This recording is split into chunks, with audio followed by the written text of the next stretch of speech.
Movie की शुरुआत होती है मॉस्को शहर से, जहां हर 50 साल में एक बार होने वाली एक विशाल उल्का वर्षा का नजारा लोग उत्साह से देख रहे होते हैं। लेकिन इस बार यह उल्का वर्षा सामान्य नहीं थी। रूसी वायुसेना ने तुरंत अलर्ट जारी कर दिया क्योंकि एक अनजान एलियन अंतरिक्ष यान 500 किलोमीटर प्रति सेकंड की गति से पृथ्वी की ओर बढ़ रही थी। रूसी लड़ाकू विमान बोइंग 747 उसे इंटरसेप्ट करने भेजा गया, लेकिन मिशन विफल रहा और विमान आकाश में फट गया। पायलट केवल पैराशूट से अपनी जान बचा पाया। अंत में वो गोलाकार अंतरिक्ष यान सीधे मॉस्को के भीड़भाड़ वाले इलाके में क्रैश लैंड करता है, जिससे आसपास की कई इमारतें ढह जाती हैं और कई लोग मारे जाते हैं। दृश्य बहुत भयावह था। फौरन रक्षा मंत्रालय हरकत में आता है और एक सैन्य जांच टीम उस एलियन ऑब्जेक्ट को जांचने पहुंचती है। वहां एक एलियन प्राणी दिखाई देता है जो एक सुरक्षा सूट पहने हुए है। जब सैनिक उसे घेर लेते हैं तो वह एलियन बिना कोई आक्रामकता दिखाए धीरे धीरे जांचकर्ता के पास आता है। दोनों पक्ष सतर्क हैं। मानव सबसे पहले हाथ बढ़ाकर सांकेतिक मित्रता जताते हैं। उसी वक्त उस एलियन की सूट से निकलती रोशनी की लहरें इशारा करती हैं कि वह किसी तरह के टेलीपैथिक कम्युनिकेशन की कोशिश कर रहा है। जांचकर्ता अचानक तेजी से सांस लेने लगता है और बेहोश होकर जमीन पर गिर जाता है।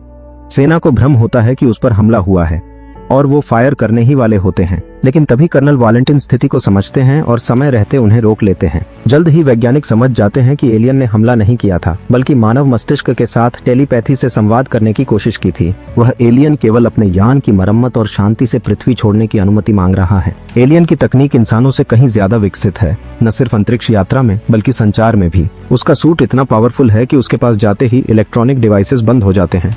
इस घटना के बाद यह खबर अंतर्राष्ट्रीय सुर्खियों में आ जाती है। वहीं दूसरी ओर एक लड़की यूलिया और उसका प्रेमी आर्टियम उसी क्रैश साइट के पास मौजूद थे। उन्हें मामूली चोटें आईं, लेकिन वे जिंदा बच गए। यूलिया की करीबी दोस्त स्वेतलाना जो उसके साथ थी, दुर्भाग्य से एलियन यान की टक्कर से मारी गई। स्वेतलाना का सिर सीधा उस क्रैश की चपेट में आ गया और उसकी मौत हो गई। उसकी एक बालों की क्लिप ही याद के रूप में यूलिया के पास रह जाती है। इस हादसे ने यूलिया को अंदर तक झकझोर दिया। वह इस एलियन के आने को लेकर बहुत कंफ्यूज और दुखी है। भले ही वह किसी खतरे के साथ आया हो या नहीं, उसकी नजर में उसकी दोस्त की जान लेने वाला कोई और नहीं बल्कि वही एलियन था जिसका अंतरिक्ष यान शहर पर आकर गिरा था। मॉस्को में अब कर्फ्यू लागू हो चुका है। बिना सरकार की अनुमति के कोई भी नागरिक बाहर नहीं जा सकता। यूलिया के पिता कर्नल वालेंटिन, जो मिलिट्री ऑपरेशन के हेड हैं, इस समय बेहद सख्त रवैया अपनाए हुए हैं। पिता और बेटी के बीच पहले से ही खटास है और इस बार ये दरार और भी गहरी हो गई। यूलिया का बॉयफ्रेंड आर्टियम, जो कि गुस्सैल और स्वभाव से आक्रामक है, वही उसे उल्का वर्षा देखने ले गया था, जिससे यह पूरी घटना हुई। कर्नल को न सिर्फ आर्टियम पसंद नहीं है, बल्कि वह यूलिया की किसी भी निजी आजादी का समर्थन नहीं करते। गुस्से में आकर यूलिया ने एक वीडियो क्लिप एलियन की साइट की इंटरनेट पर डाल दी। यह वीडियो सोशल मीडिया पर वायरल हो गया, जिससे जनता के बीच भय और घबराहट फैल गई। अब लोग सोचने लगे कि एलियंस पृथ्वी पर कब्जा करने वाले हैं। इसके बाद यूलिया और उसके दोस्त गूगल और रुसलान शहर से बाहर निकलने के लिए एक पुरानी फैक्ट्री के गुप्त रास्ते का उपयोग करते हैं। गश्ती सैनिकों द्वारा लगभग पकड़े जाने के बाद वे कैमरे के जरिए पूरी स्थिति को रिकॉर्ड कर रहे होते हैं। आगे यूलिया अपने दोस्तों से अलग होकर अकेले स्वेतलाना के घर जाती है, उस जगह पर जो अब सिर्फ मलबा बन चुका है। वहां से वह स्वेतलाना और अपनी एक पुरानी तस्वीर ढूंढ लाती है, एक आखिरी याद की तरह। लेकिन तभी एक एलियन अचानक उसके पीछे आ जाता है। यूलिया घबराकर चीख पड़ती है और भागने की कोशिश में उसका पैर फिसल जाता है। वह इमारत की ऊंचाई से गिरने ही वाली थी, लेकिन एलियन ने उसका हाथ पकड़ लिया। उसके सूट से नीली रोशनी की लहरें निकलने लगीं, एक संकेत जो यूलिया को चौंका देता है। उसकी कल्पना के विपरीत वह एलियन खतरनाक नहीं बल्कि शांतिपूर्ण था। उसी समय आर्टियम भी वहां पहुंच जाता है और बिना कुछ समझे एलियन पर हमला कर देता है। एलियन नीचे की मंजिल पर गिरता है। सैनिक भी उस क्षेत्र में खोज कर रहे होते हैं, लेकिन उन्हें सिर्फ एलियन का क्षतिग्रस्त सूट मिलता है। एलियन खुद अदृश्य हो चुका होता है। यूलिया की नजर एलियन पर तो पड़ती है, लेकिन वह कुछ नहीं कहती। वह आर्टियम के साथ मिलकर एलियन का सूट उठाकर उसे छिपा देती है। गूगल जैसे दोस्त सुझाव देते हैं कि उन्हें सेना को इस बारे में बताना चाहिए, लेकिन यूलिया साफ मना कर देती है। वो अब खुद तय कर चुकी थी कि क्या करना है। उस रात यूलिया नींद नहीं ले पाती। उसकी आंखों के सामने बार बार वही एलियन की शांत और मासूम आंखें घूमती हैं। आखिरकार वह अपने पिता की कार चुराकर एलियन की तलाश में निकल जाती है। वह उसे एक वीरान इमारत में घायल हालत में पाती है। एलियन का सुरक्षात्मक सूट हट चुका होता है और उसके पेट से गहरा लाल रंग का खून बह रहा होता है। वह लगातार उसे आवाज लगाती है, लेकिन एलियन अवचेतन अवस्था में होता है। यूलिया किसी को बताना नहीं चाहती। उसे डर है कि अगर लोगों को यह पता चला कि वह एक एलियन को पनाह दे रही है, तो वे उसे या उसे दोनों को खतरे में डाल सकते हैं। इसलिए वह एलियन को चुपचाप शहर के अंदर ले आती है, बिना किसी को बताए। वहीं से शुरू होता है हेकोन और यूलिया के बीच एक भावनात्मक और अनोखा रिश्ता, जो इस पूरी फिल्म की आत्मा बन जाता है। अब तक यूलिया को इस बात का एहसास हो गया था कि वह एलियन, जिसे बाकी दुनिया खतरा मान रही थी, असल में हानिकारक नहीं था। बल्कि वो जख्मी था और उसे मदद की जरूरत थी। यूलिया उसे चुपचाप एक निजी डॉक्टर के पास ले गई और अस्पताल का अस्थायी पास भी किसी तरह प्राप्त कर लिया। इलाज के दौरान पता चला कि एलियन को रक्त की आवश्यकता है, लेकिन जैसे ही गूगल, जो यूलिया का समझदार लेकिन थोड़ा डरपोक दोस्त था, खून देखता है, उसे चक्कर आ जाता है और वह वहीं बेहोश हो जाता है। गिरते हुए उसने गलती से एक विशेष उपकरण यूलिया के हाथ में पहना दिया और खून के असर से एलियन की चेतना वापस आने लगती है। अचानक एलियन उठता है और यूलिया को एक धातु का कंगन दे देता है। फिर वह फिर से बेहोश हो जाता है। शुरू में यूलिया उस कंगन को समझ नहीं पाती, लेकिन नहाते समय वह अचानक सक्रिय हो जाता है और पानी उसके इशारों पर आकार बदलने लगता है, कभी गोल, कभी भंवर की तरह, कभी रेखाओं में बहता हुआ। यह एलियन तकनीक से बना एक उपकरण था जो गुरुत्वाकर्षण को चुनौती देते हुए पानी को नियंत्रित कर सकता है। इसी समय सरकार की वैज्ञानिक टीम भी क्रैश साइट से एलियन यान के टुकड़े एकत्र कर रही थी। एक टुकड़े ने पास में मौजूद पानी को चुंबकीय शक्ति से आकर्षित करना शुरू कर दिया। इस पर एक राजनेता मजाक करता है कि क्या ये एलियन हमारी धरती का सारा पानी चूसना चाहते हैं, लेकिन वैज्ञानिकों का मानना था कि एलियनों के लिए पानी एक आवश्यक ऊर्जा स्रोत है और इसी की मदद से वे अपने क्षतिग्रस्त अंतरिक्ष यान की मरम्मत कर सकते हैं। इस पर कर्नल वालेंटिन ने सलाह दी कि टुकड़े वापस कर दिए जाएं, क्योंकि यह शांति का संकेत हो सकता है, लेकिन सरकार ने साफ मना कर दिया। उनका कहना था कि हम एलियनों के बारे में बहुत कम जानते हैं और अगर हमने टुकड़े लौटा दिए तो हमारी कूटनीतिक स्थिति कमजोर हो जाएगी। वहीं दूसरी ओर यूलिया द्वारा छिपाया गया एलियन, जिसका असली नाम हेकोन है, अब धीरे धीरे ठीक हो रहा था। उसे देखकर यूलिया और गूगल दोनों चौंक गए, क्योंकि जो एलियन पहले सिर्फ तरंगों से संवाद करता था, अब वह मनुष्यों की भाषा बोलने लगा था। गूगल उत्साहित होकर जोर से चिल्लाया कि ये तो चमत्कार है। हालांकि यूलिया अभी भी सतर्क थी। वह अब भी हाथ में बंदूक थामे खड़ी थी और उसने हेकोन से पूछा कि तुम यहाँ क्यों आए हो? पृथ्वी पर तुम्हारा असली मकसद क्या है? लेकिन हेकोन चुप रहा। थोड़ी देर बाद उसने यूलिया द्वारा दिए गए मानव कपड़े पहन लिए और अब वह पूरी तरह इंसान की तरह दिखाई दे रहा था। फिर भी जैसे ही वह बाहर निकला, गश्ती दल ने उसे गिरफ्तार कर लिया। इस दौरान मॉस्को में जल संकट गहराता जा रहा था। सरकार दूसरे क्षेत्रों से जल संसाधनों को लाकर नागरिकों में बांट रही थी। हालांकि वे इसे निःशुल्क आपूर्ति कह रहे थे, लेकिन सच्चाई ये थी कि कई जगहों पर पानी लूटा जा रहा था और भूखे प्यासे नागरिकों ने सेना पर हमला करना भी शुरू कर दिया था, बिल्कुल जैसे किसी युद्ध की स्थिति हो।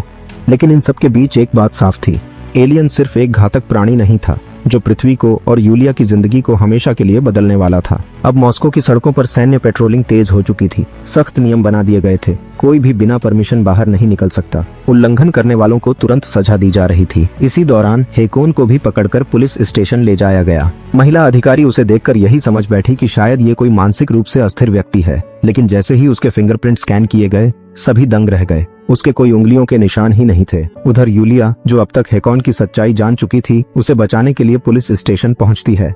वह अपने पिता कर्नल वालेंटिन की पहचान का इस्तेमाल कर अंदर घुस जाती है, लेकिन वहां उसका सामना एक और सच्चाई से होता है। उसका पूर्व प्रेमी आर्ट्योम अब सरकार विरोधी भीड़ में शामिल हो चुका है। वह लोगों को उकसा रहा है और पानी के लिए हो रहे दंगों में हिस्सा ले रहा है। यूलिया इससे टूट जाती है। वो अब किसी और को नहीं, सिर्फ हेकोन को बचाना चाहती है। हेकोन उसे बताता है कि उसका कोर, यानी कि उसके यान की ऊर्जा इकाई, जो सरकार द्वारा जब्त कर लिया गया है, और अगर वो उसे वापस पा ले तो वह हमेशा के लिए पृथ्वी छोड़ देगा। यूलिया सोच में पड़ जाती है और पूछती है कि अगर कोर मिल जाए तो क्या तुम हमेशा के लिए चले जाओगे? हेकोन हाँ में जवाब देता है। यूलिया फिर उसे लेकर अपने पिता के पास जाती है, लेकिन कॉल करने पर कोई उत्तर नहीं मिलता। वो सीधे डिफेंस डिपार्टमेंट पहुंच जाती है। बाहर खड़े एक अधिकारी को वह गुस्से में कहती है कि उसे बताओ कि मैं प्रेग्नेंट हूँ। ये सुनते ही तुरंत अंदर सूचना दी जाती है और कर्नल मीटिंग छोड़कर बाहर आता है। वो यूलिया को अंदर ले जाता है और नाराज होकर पूछता है कि कितने महीने का बच्चा है। गुस्से में आकर वह सभी सहकर्मियों को बाहर निकाल देता है और यूलिया से हेकोन की पहचान पूछता है। यूलिया जवाब देती है कि शायद यही मेरे बच्चे का पिता हो सकता है।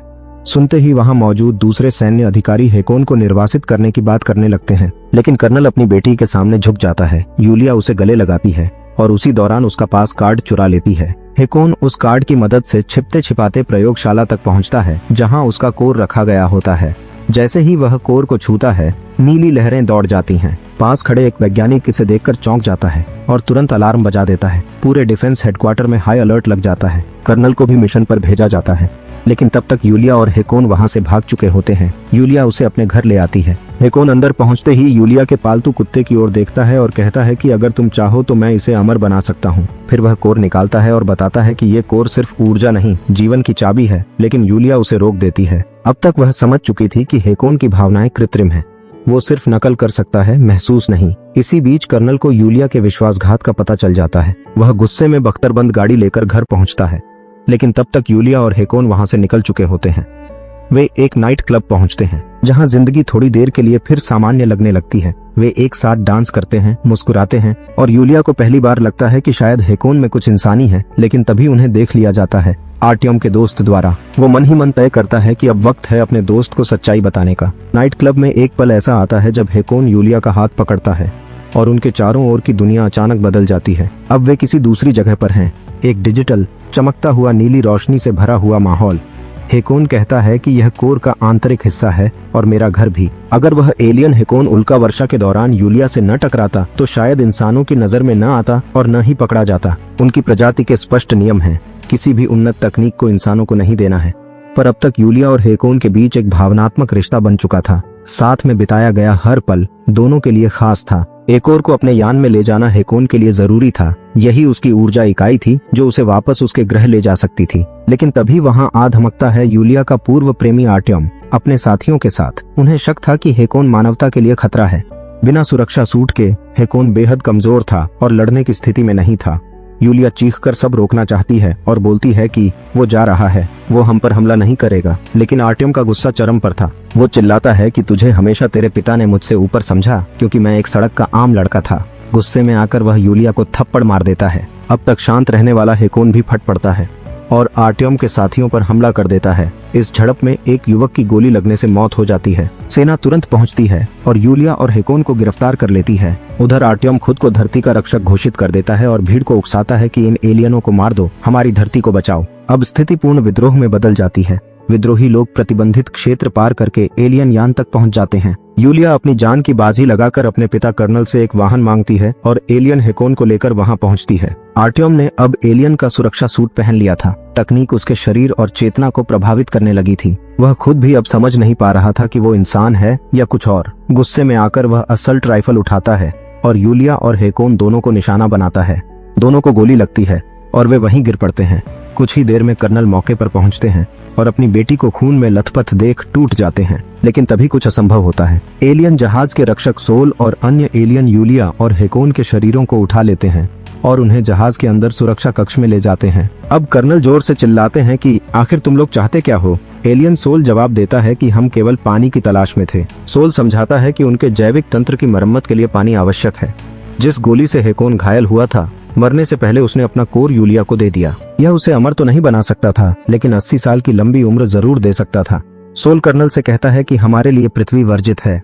मानवता बहुत आक्रामक है। पिछले 5000 वर्षों में 4 अरब लोग हिंसक घटनाओं में मारे जा चुके हैं। उनकी नजर में पृथ्वी एक अस्थिर ग्रह है और उनसे संपर्क हमें नुकसान ही पहुंचाएगा।